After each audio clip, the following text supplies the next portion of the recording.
morning guys, dito naman po tayo sa Isview. Nakapagkatid naman po tayo. Good morning po sa lahat.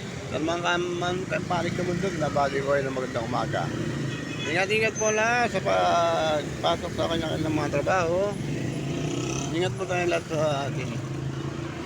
Dito na po tayo guys sa mga aking mga paboritong place na laging tinatambayan. Dito po sa naglalaki ang mga punot at naglalaguan ng mga dahon.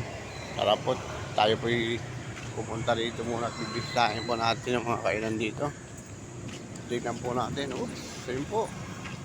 Nag-open na po yung ang lugawan. Dati sarado po yung lugawan na yan. Mukhang new owner na naman. New owner yan. Kaya siguro dyan medyo umayaw dati. Andito po lang sa mga kainan guys. Pag kayo ay napasyal dito at napakasarap po ng mga pagkain dito at mura. Dito sa amin sa Naik po. Po kami. Tapos tignan po natin yung dali ng ating mga sasakyan. Tignan po natin dito. Tara po, gala po tayo at lakad-lakad po tayo kasama na po yung exercise dito. Po, inumaga na po. Dahil medyo napasarap ang tulog. Medyo napasarap ang tulog ng aking mga service. Kaya medyo inumaga na po. Inumaga na po ako. Ayan po, kitang-kita na po. Mapakita na po sa haring araw. Dati-rati, madilim pa lang eh. Ako'y naghahatid ngayon eh. Mukhang nagbago ang schedule nila. Dati ang pasok eh nasa alas 4 ng madaling araw. Ngayon medyo nagbago yung schedule ng kanilang pasok eh. Minsan alas 5 na ang pagkadito sa kanila. Dito po tayo guys. Dito na po tayo guys.